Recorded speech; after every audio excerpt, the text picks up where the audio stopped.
নবম দশম শ্রেণীর ইজি ফিজিক্স বই থেকে এই পর্বে আমরা তৃতীয় অধ্যায়ের অনুশীলনী একটা সৃজনশীল প্রশ্ন সমাধান করব। দেখো প্রশ্নটার ক্ষেত্রে প্রথম প্রশ্ন আমাদেরকে বলা হলো আবর্ত ঘর্ষণ কাকে বলে? কোনো কিছু যদি গড়িয়ে গড়িয়ে চলে তখন যে ঘর্ষণটা কাজ করে তাকে আমরা আবর্ত ঘর্ষণ বলি। তো ফর্মাল ডেফিনিশনটা এরকম, একটা বস্তু অপর একটি তলের উপর দিয়ে গড়িয়ে চলার সময় গতির বিরুদ্ধে যে ঘর্ষণ ক্রিয়া করে তাকে আবর্ত ঘর্ষণ বলে।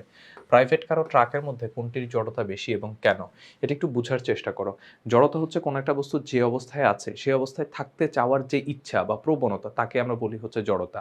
তো একটা বস্তু যখন ভারী হয় তাকে নাড়াতে কিন্তু আমাকে অনেক বেশি বল প্রয়োগ করতে হয়, অর্থাৎ ওই বস্তুটা ওই অবস্থায় থাকার ক্ষমতা বা ধর্ম বা ইচ্ছা অনেক বেশি থাকে। তো এই জন্য আমরা যদি একটু খেয়াল করে দেখি যে প্রাইভেট কার এবং ট্রাকের মধ্যে কার ভর বেশি, ট্রাকের ভর বেশি। তার মানে ট্রাক নাড়াতে আমার বেশি পরিমাণে বল প্রয়োগ করতে হচ্ছে। তার মানে ট্রাক স্থির অবস্থা থেকে গতিশীল অবস্থায় নেওয়াটা অনেক কঠিন, তার মানে সে স্থির বেশি থাকতে চাইতেছে। এর মানে হচ্ছে ট্রাকের জড়তার পরিমাণ অনেক বেশি। আবার ট্রাক ধরো গতিশীল হচ্ছে, প্রাইভেট কার গতিশীল হচ্ছে। কোনটাকে থামানো সহজ? প্রাইভেট কারকে থামানো সহজ। কারণ ট্রাকের ভর অনেক বেশি, যার ফলে তাকে থামাতে অনেক বেশি হচ্ছে বল প্রয়োগ করতে হয়। তো এইজন্য প্রাইভেট কার ট্রাক যেহেতু যেই অবস্থায় আছে সেই অবস্থায় থাকতে চাওয়ার প্রবণতা বেশি দেখাতে পারে তার ভরের কারণে, এইজন্য হচ্ছে ট্রাকের জড়তা বেশি। পরের প্রশ্নটার ক্ষেত্রে খেয়াল করি, বল প্রয়োগের ফলে প্রাইভেট কারের ত্বরণ নির্ণয় করো। এখানে একটা দেখি, রাস্তায় থেমে থাকা 1000 কেজি ভরের একটি প্রাইভেট কারের উপর 3 সেকেন্ড ধরে 1000 নিউটন বল প্রয়োগ করায় গাড়িটি গতিশীল হয়। 1000 কেজি ভরের প্রাইভেট কার 3 সেকেন্ড ধরে 1000 নিউটন বল প্রয়োগ করায় প্রাইভেট কারটি গতিশীল হয়। রাস্তায় ঘর্ষণ বল ছিল 200 নিউটন। 5 সেকেন্ড পর বিপরীত দিক থেকে 6 মিটার পার সেকেন্ড সমবেগে আসা 600 কেজি ভরের একটি ট্রাকের সাথে সংঘর্ষ ঘটে। তো এখন প্রশ্ন হচ্ছে বল প্রয়োগের ফলে প্রাইভেট কারের ত্বরণ নির্ণয় করো। দেখো প্রথম জিনিসটা হচ্ছে কি, যে প্রাইভেট কারের যে ভরটা দেয়া ছিল সেটা কত ছিল? 1000 কেজি, আর তার উপর কত বল প্রয়োগ করা হয়েছে? 1000 নিউটন। অন্যদিকে ঘর্ষণ বলটা কত? ঘর্ষণ বল হচ্ছে 200 নিউটন। তাহলে আমরা যে বলটা প্রয়োগ করা হয়েছে তার থেকে যখন ঘর্ষণ বলটা মাইনাস করে দিব তখন আমরা এই ক্ষেত্রে নিট ফোর্স বা কার্যকর বল কত সেটা পেয়ে যাব। এই জন্য 1000 মাইনাস হচ্ছে 200, তাহলে তার উপর নিট ফোর্স, এটা হচ্ছে নিট ফোর্স, সেটা কত? 800 নিউটন। আর যখন আমি নিট ফোর্স পেয়ে গেছি তাহলে আমরা জানি F equals to M A সমান এফ বাই এম, অর্থাৎ 800 ডিভাইডেড 1000, অর্থাৎ 0.8 মিটার পার সেকেন্ড স্কোয়ার। এটাই হচ্ছে তার ত্বরণ। ঘ নম্বর প্রশ্নের ক্ষেত্রে খেয়াল করি, উক্ত ঘর্ষণে কোন গাড়িটি অধিক ক্ষতিগ্রস্ত হবে? অর্থাৎ এই যে বিপরীত দিক থেকে 6 মিটার পার সেকেন্ড সমবেগে আসা 6000 কেজি ভরের একটা ট্রাকের সাথে সংঘর্ষ ঘটে, এই ক্ষেত্রে কোন গাড়িটি বেশি ক্ষতিগ্রস্ত হবে সেটা আমরা একটু হিসাব করে দেখব।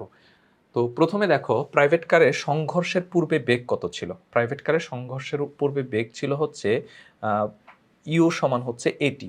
এখন এই সূত্রটা কোত্থেকে আসছে সেটাও আমরা একটু দেখি, যে আমরা জানি হচ্ছে ভি ইকুয়ালস টু হচ্ছে ইউ প্লাস এটি। তো যেহেতু স্থির অবস্থা থেকে চলা শুরু করবে তাহলে ইউ এর পরিমাণ হচ্ছে 0, তাহলে ভি সমান হচ্ছে এটি। তো এখন যেহেতু আমি ইনিশিয়াল মানে সংঘর্ষের আগের বেগটা বুঝাচ্ছি তাই এটাকে আমরা ইউ দ্বারা প্রকাশ করলাম।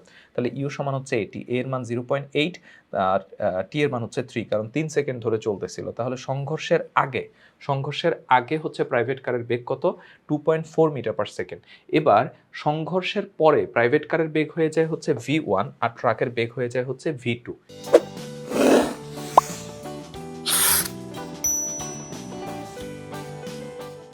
তো এখন একটা জিনিস একটু খেয়াল করে দেখো, যেহেতু দুইটার ক্ষেত্রেই আমাদের শেষ বেগ কত সেটা বলা নেই, এই জন্য দুইটার ফাইনাল ভ্যালোসিটি আলাদা আলাদা করে বের করতে হবে। তাহলে আমরা সূত্র জানি v1 সমান হচ্ছে m1 minus m2 into u1 plus 2 into m2 u2 divided হচ্ছে m1 প্লাস m2।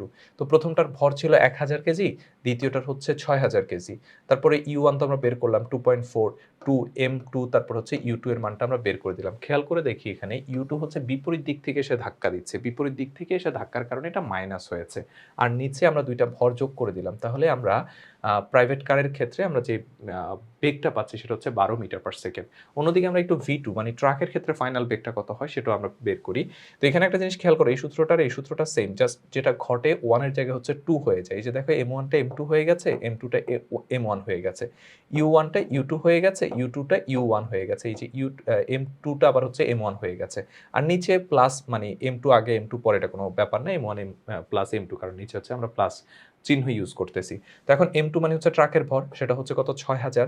m1 হচ্ছে প্রাইভেট কারের ভর, সেটা হচ্ছে 1000। u2 আবারও বললাম বিপরীত দিক থেকে এসে ধাক্কা দেওয়ার কারণে এটা -6, 2, তারপর হচ্ছে m1 হচ্ছে প্রাইভেট কার, তারপরে u1 হচ্ছে আমরা বের করলাম 2.4, এবং হচ্ছে নিচে দুইটা ভর আমরা যোগ করে দিলাম। তাহলে আমরা এই ক্ষেত্রে পাচ্ছি কত? -3.6 মিটার পার সেকেন্ড। তাহলে দুইটার ক্ষেত্রেই আমরা হচ্ছে সংঘর্ষের পরে বেগটা পেয়ে গেছি। একটার ক্ষেত্রে -12 আর আরেকটার ক্ষেত্রে হচ্ছে -3। এখন আমাদেরকে বলে দিতে হবে যে কোনটার বেশি ক্ষতিগ্রস্ত হয়। খেয়াল করে দেখো, সংঘর্ষের পর প্রাইভেট কার ও ট্রাক একই দিকে চলতে থাকবে এবং এদের বেগ তারতম্য ঘটবে। খেয়াল করো, একই দিকে যে চলতেছে এটা আমরা কেমনে বুঝলাম? ২ টার ক্ষেত্রে আমরা ভেলোসিটি পেয়েছি হচ্ছে নেগেটিভ মানে মাইনাস। যখন একটা প্লাস একটা মাইনাস হতো তখন আমরা বুঝতাম বিপরীত দিকে। যেহেতু ২ টা একই চিহ্ন পেয়েছি সেজন্য হচ্ছে ২ টা একই দিকে চলতেছে। তো এই ক্ষেত্রে প্রাইভেট কারের বেগের পরিবর্তন তোমার হচ্ছে পরিবর্তন মানে কি মাইনাস। তাহলে 2.4 মাইনাস -12 তাহলে এখান থেকে প্লাস হয়ে যাচ্ছে। প্লাস হওয়ার কারণ হচ্ছে 14.4 মিটার পার সেকেন্ড। অন্যদিকে ট্রাকের ক্ষেত্রে 6 - 3.6 এর ক্ষেত্রে হচ্ছে কতটুকু 2.4 মিটার পার সেকেন্ড।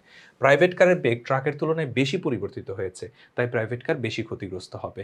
কারণ যেটা বেশি ধাক্কা খেয়েছে তার ক্ষেত্রেই তো বেগের পরিবর্তনটা বেশি ঘটবে। আর যে বেশি ধাক্কা খেয়েছে সেই তো হচ্ছে বেশি ক্ষতিগ্রস্ত হবে। যেহেতু আমরা দেখতে পাচ্ছি যে প্রাইভেট কারের ক্ষেত্রে বেগের পরিবর্তনটা ট্রাকের তুলনায় বেশি ঘটেছে, তার মানে প্রাইভেট কার বেশি আঘাতপ্রাপ্ত হচ্ছে। এইজন্য প্রাইভেট কার বেশি ক্ষতিগ্রস্ত হবে।